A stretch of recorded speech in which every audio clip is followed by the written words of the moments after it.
अरे बहू, चाय मिलेगी या आज भी भूखे पेट ही खेत में जाना पड़ेगा काम करने।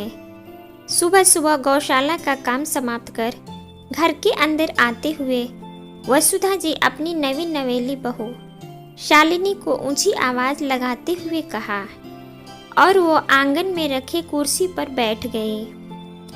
इतने में उनकी जेठानी सरला जी खाली चीनी का डब्बा लेकर घर के अंदर दाखिल होते हुए तंज कसा, अरे वसुधा, मैं तो तुझे पहले ही कहती थी कि शहरी बहू मत ला, लेकिन तूने मेरी एक न मानी और अब लो भुगतो इसके नखड़े को।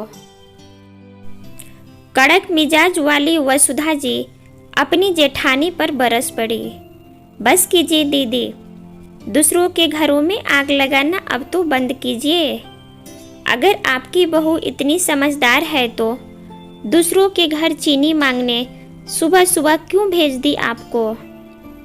वसुधा जी के इतना कहते ही उनकी जेठानी उल्टे पांव वापस लौट गई।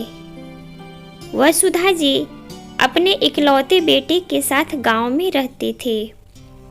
पति के असमय गुजर जाने और अपनों का साथ छोड़ देने के कारण गांव में ही खेती बाड़ी एवं गाय भैंस पालकर पढ़ाया था उन्होंने अपने बेटे को।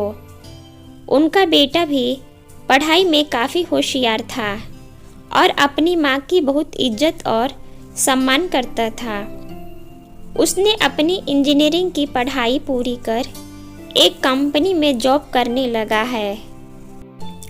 जब उसने अपनी सहकर्मी शालिनी से विवाह की बात अपनी माँ के सामने रखा तो वसुधा जी अपनी बेटे की खुशी के लिए मान गए, लेकिन यह बात उनके परिवार वालों, रिश्तेदारों एवं पड़ोसियों को अक्सर चुभती थी। इसीलिए वे लोग हमेशा सास बहू को एक दूसरे के खिलाफ कान भरते रहते थे। लेकिन वसुधा जी के साथ साथ उनकी बहू शालिनी भी काफ़ी होशियार, समझदार एवं शांत स्वभाव की थी। शहर में पले बढ़े होने के कारण वह घर गृहस्थी एवं गांव के कार्यों में निपुण नहीं थी। इसीलिए वसुधा जी अपनी बहू पर अक्सर चिल्लाती रहती थी, लेकिन वह दिल की बुरी नहीं थी।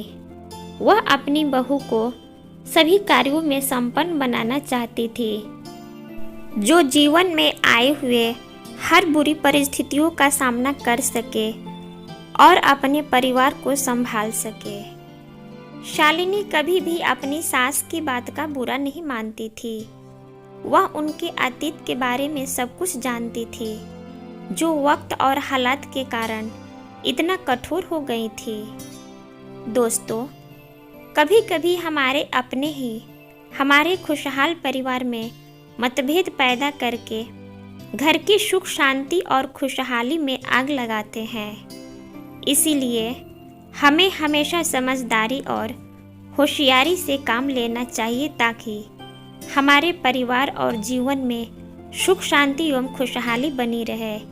इस कहानी के बारे में आपकी क्या राय है, हमें कमेंट में लिखें। कहानी अच्छी लगे तो चैनल को सब्सक्राइब एवं वीडियो को लाइक करें। धन्यवाद।